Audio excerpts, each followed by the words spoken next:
Você já deve ter reparado que quando a gente está fazendo algum trabalho de análise de dados ou tratamento de dados, tem coisas que a gente acaba perdendo muito tempo de processamento para verificar algum tipo de informação ou para incluir certos campos, tratar novos dados. Então, nesse vídeo de hoje, eu quero te mostrar 5 funções muito tops que agilizam muito o nosso trabalho no dia a dia. E tem um detalhe, tem uma sexta função que eu vou mostrar para vocês que eu considero a cereja do bolo do Python. Ela reduz o tempo de processamento de quase 10 minutos para 15 segundos. Isso agiliza muito o nosso trabalho e a gente consegue aplicar isso em qualquer análise de dados, em qualquer tratamento de dados. Então, vamos lá aprender.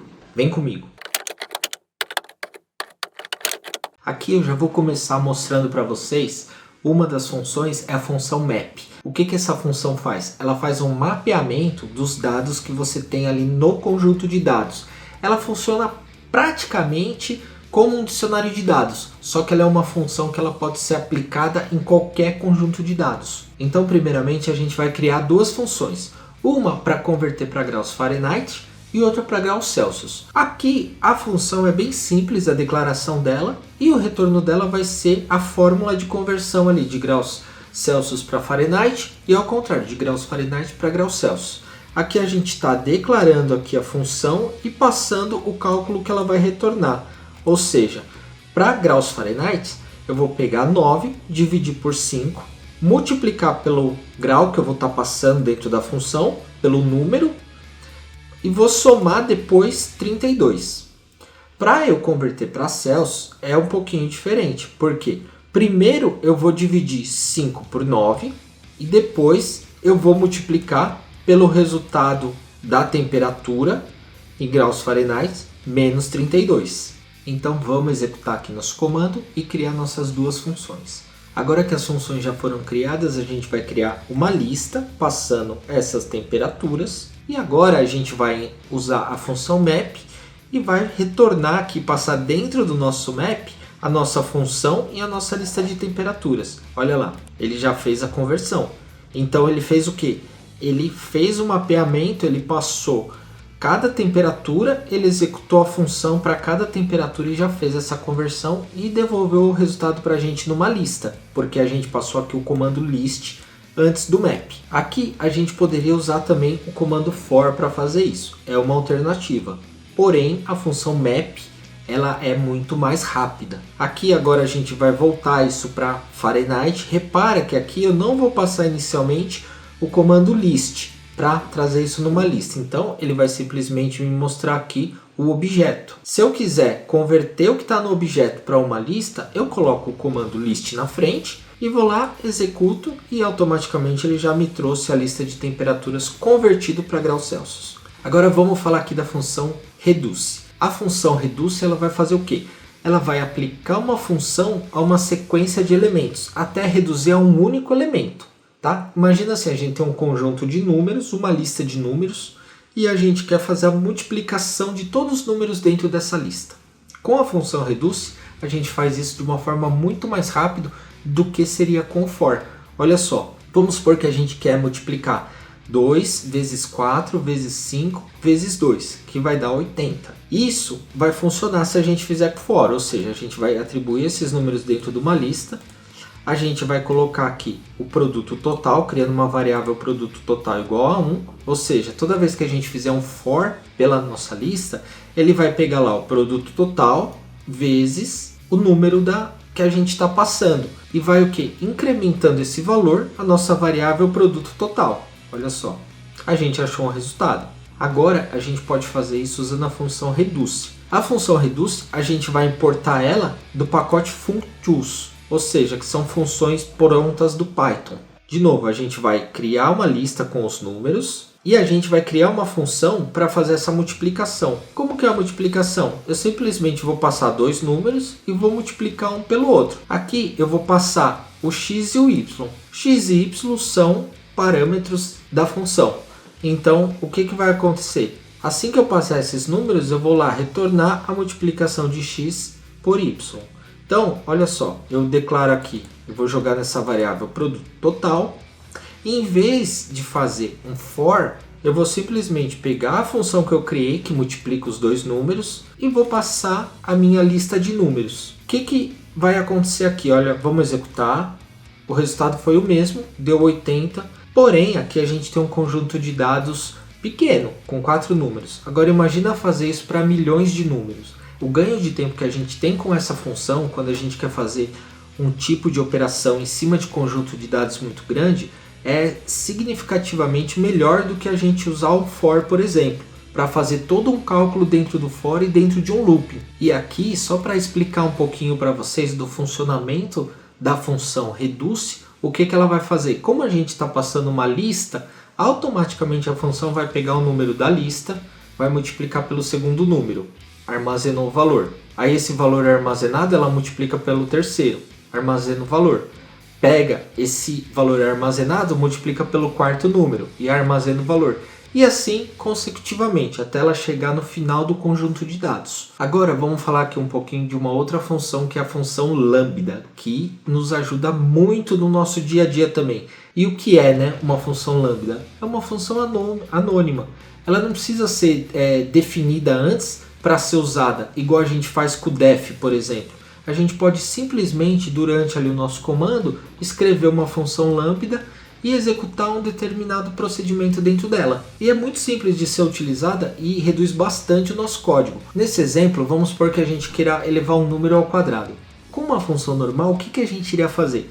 A gente iria lá criar um def para definir a função, ia colocar o nome dela, ia chamar potência, e o parâmetro era um número. O resultado dela seria o que? Seria o número, quando a gente passar na função, elevado ao quadrado. Aqui os dois asteriscos para o Python, ele significa que é para potência. É o símbolo utilizado quando a gente quer elevar a potência de um número. Aqui a gente está fazendo um número que a gente vai receber na função potência de 2, ou seja, a gente vai elevar esse número ao quadrado. E aqui a gente vai retornar o resultado. Quantas linhas de código que a gente usou? Usamos 3 linhas de código. Vamos criar aqui a função. Beleza, ela está criada. Aqui a gente poderia também definir a função de uma outra forma, utilizando somente uma linha de código. Também daria certo. Ou a gente poderia usar uma função lambda para reduzir ainda mais o nosso código. Que a gente faria o quê? Declararia aqui uma variável, queria receber uma função lambda. A própria chamada da função chama lambda mesmo. A gente ia colocar x e y, que vai receber, aqui no caso os 2 pontos, é dizendo que o x e o y vai fazer x mais y. Então olha só, criamos a função lambda e aqui a gente simplesmente chama e passa o número. Viu como a utilização da função lambda também é simples? E é uma outra forma, quando a gente precisa criar alguma função, para a gente não precisar definir essa função, ir lá executar, a gente simplesmente cria uma função lambda ali no nível de código, segue ali a nossa programação, os nossos trabalhos que a gente está fazendo. Agora vamos falar de uma outra função também, que é bastante útil, que é a função filter. O próprio nome já sugere. Essa função ela faz um filtro. Então, o que a gente vai fazer aqui como exemplo, para a gente aplicar essa função filter? A gente vai criar uma função para verificar se um número é par ou não. Então, o que a gente vai fazer? A gente cria a função, declara a função aqui, verifica par, vai receber um número. O que essa função vai fazer? Se o número, aqui o sinal de dividido significa para achar o módulo. O sinal de dividido no Python significa que a gente quer achar o módulo desse número. E o que é o módulo? O módulo é o resto da divisão. Então, quando a gente divide um número, se o resto for 0, significa que o número é par. Se o resto for diferente de 0, se sobrar 1, por exemplo, o resto da divisão, significa que o número é ímpar. Isso é um conceito lá da nossa matemática básica. A gente define a função e aí a gente vai verificar essa função e vamos chamar essa função aqui. Nossa função, olha só, ela vai retornar, se for par, ela vai retornar que é true, verdadeiro, e se não for par, ela vai retornar que é falso, ou seja, que é falso, não é par. Significa que é ímpar. Agora imagina que a gente tem uma lista aqui de números, de 0 a 18, tá? Então a gente tem 0, 1, 2 até 18. Então aqui a gente tem números pares e números ímpares. Então vamos criar essa nossa lista, vamos visualizar aqui a nossa lista. Então o que a gente vai fazer agora? A gente vai passar no nosso filter, vai passar a função que nós criamos para verificar se é par e a nossa lista. Quando a gente executar, ele só trouxe os números pares. Por quê? Porque a gente está filtrando ali tudo que o retorno for true, ele vai trazer. Como o retorno true são os números pares, ele trouxe os números pares da nossa lista. E agora eu vou mostrar para vocês a função enumerate. A função enumerate, como o próprio nome já diz, ela vai enumerar, ela vai gerar uma lista ali de números no conjunto de dados que a gente aplicar. Ou seja, quando a gente quer achar a sequência de alguma coisa, a gente usa o enumerate. Por exemplo, vamos criar uma lista aqui com 3 textos. Nossa lista tem marketing, tecnologia e business, negócio. A gente pode fazer isso passando num for, e olha só, a gente vai simplesmente fazer uma interação, né, de cada i aqui, cada item dentro da nossa lista. Ele vai retornar aqui o i, que vai ser o retorno que o enumerate vai trazer, que é um número, mais o item. Então olha só, e aqui a gente numerou aqui os nossos textos. É simples assim. Se a gente quiser passar isso numa string, por exemplo, e numerar ali cada letra da string, a gente também pode fazer dessa forma, e a gente encontra ali, ó, cada número para cada letra. É uma outra função útil também, que às vezes pode ser utilizada quando a gente está realizando determinado tipo de análise. A gente precisa criar índices, precisa numerar alguma coisa, a gente pode usar essa função. E agora, rapidinho, antes da gente entrar aqui na função apply, falar da função apply, se inscreve aqui no canal, porque eu gravo vídeo toda segunda, quarta e sexta. E estou sempre trazendo os conteúdos bem legais, passo a passo, na prática para vocês. Então vale a pena, se inscreve no canal, que aí você vai ficar por dentro de todas as novidades. E agora, para a gente finalizar, vamos à nossa cereja do bolo, que é a função apply.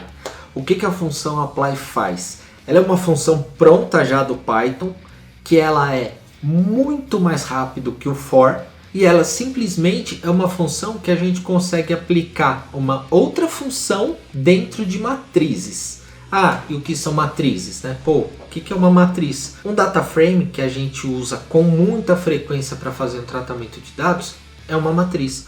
Uma planilha do Excel é uma matriz, a gente tem linha e coluna. Da mesma forma no data frame a gente tem as linhas, os registros e as colunas, cada campo do nosso conjunto de dados. É uma matriz. Se você pegar em qualquer documentação do Python que fale sobre o apply, ele vai te falar que é uma função para aplicar funções em matrizes. Mas nada mais é do que a gente aplicar uma determinada função dentro do nosso conjunto de dados ali, que a gente vai estar tratando no nosso data frame. Então vamos lá ver como que isso funciona. A gente vai importar alguns pacotes só para a gente poder carregar os nossos dados. Nesse exemplo eu vou carregar uns dados que eu já deixei preparado, que estão no meu SQL. Então o que eu vou trazer? Vou trazer ali um conjunto de dados direto do SQL. Para isso eu preciso usar a biblioteca PyMS-SQL e eu preciso usar também o pacote socket, que é o tipo de conexão que vai ser feito via TCP/IP com o SQL. Mas aqui eu quero mostrar para vocês o apply. Essa parte de conexão de Python com SQL, eu tenho isso num outro vídeo que eu vou deixar para vocês o link aqui na descrição e também na tela final do vídeo. Vamos importar os nossos pacotes. Vamos aqui criar a nossa conexão com SQL e já trazer os dados. Agora que ele já trouxe os dados para o nosso data frame, tá? Porque aqui a gente está simplesmente trazendo do SQL e jogando no data frame. Agora a gente vai ver as primeiras linhas do arquivo. Então a gente tem um conjunto de dados simples que tem lá código de cliente, nome, data de nascimento, telefone e endereço. Vamos ver o shape dos nossos arquivos e vamos se atentar a uma coisa aqui. A gente tem 5 colunas e temos 2 milhões de registros. 2 milhões de registros. Vamos só dar uma olhada no tipo de campos. Então, para esse nosso exemplo aqui, e para eu poder mostrar para vocês como o apply é muito mais rápido e muito mais ágil e ajuda bastante a gente no nosso dia a dia, eu vou fazer o seguinte. Eu vou pegar a data de nascimento, vou calcular a idade em cima dessa data de nascimento e vou inserir uma nova coluna do data frame chamada idade. Então olha só, se a gente for fazer com o loop for, a gente precisa definir uma função que vai chamar calcular idade 1. E a gente vai passar duas datas, a data 1 e a data 2. Dessas duas datas, a gente vai pegar a mínima e a máxima. A mínima, qual que vai ser? A que a gente está passando ali, sempre vai ser a data do nosso data frame. Por quê? Uma das datas que nós vamos passar é a data atual, a data de hoje. Então as datas que eu tenho no conjunto de dados são menores que hoje. Então eu vou pegar a mínima e a máxima. E depois eu vou pegar somente o ano dessas datas e vou subtrair. Aqui eu não vou me atentar a olhar mês, nada disso. É mais para a gente fazer um cálculo simples para mostrar o funcionamento da função apply. Olha só, criamos a função e agora a gente vai fazer o seguinte. Quando a gente executar essa nossa célula, o que ela vai fazer? Ela vai aqui marcar o horário que ela está iniciando. Depois ela vai fazer uma interação por cada linha do data frame e para cada interação ela vai jogar numa variável idade, ela vai chamar a função que a gente criou para calcular a idade, vai pegar a data do dia, vai jogar então como parâmetro a data do dia e o segundo parâmetro é a data de nascimento. Aí a nossa função vai subtrair uma da outra e depois a gente vai inserir aqui um novo campo no nosso data frame chamado idade com loop for e vai atribuir aqui o cálculo da idade que já está armazenado na variável idade. E após finalizar todo o loop, nos 2 milhões de registros, olha só, 2 milhões de registros, a gente vai marcar o tempo final e depois a gente vai ver aqui quantos segundos que demorou para executar esse processamento. Então olha só, vamos executar. E agora que a gente finalizou o processamento do loop for, olha só o tempo que levou para executar, ou seja, para a gente inserir as colunas ali de idade no nosso data frame atual. 594 segundos. Se a gente dividir isso por 60, dá praticamente 10 minutos. Olha só. E a gente inseriu uma coluna aqui com o nome idade com loop for. E detalhe, ele inseriu aqui no formato float, ou seja, foram 10 minutos para executar esse comando. Agora vamos fazer a mesma coisa com a função apply. Agora com o apply é mais simples até para a gente criar uma função. Por quê?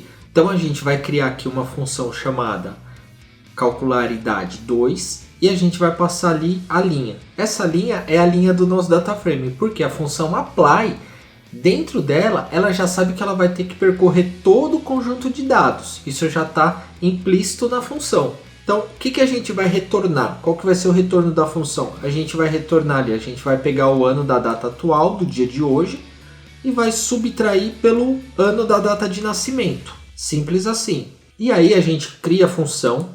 Até aqui só criamos a função, ok? Aqui a gente vai aplicar a função com o apply. Então o que a gente vai fazer? A gente vai iniciar aqui marcando o tempo. A gente vai criar um campo no nosso data frame chamado idade com função apply. E vamos atribuir nesse campo que vai ser o quê? O cálculo lá da nossa idade.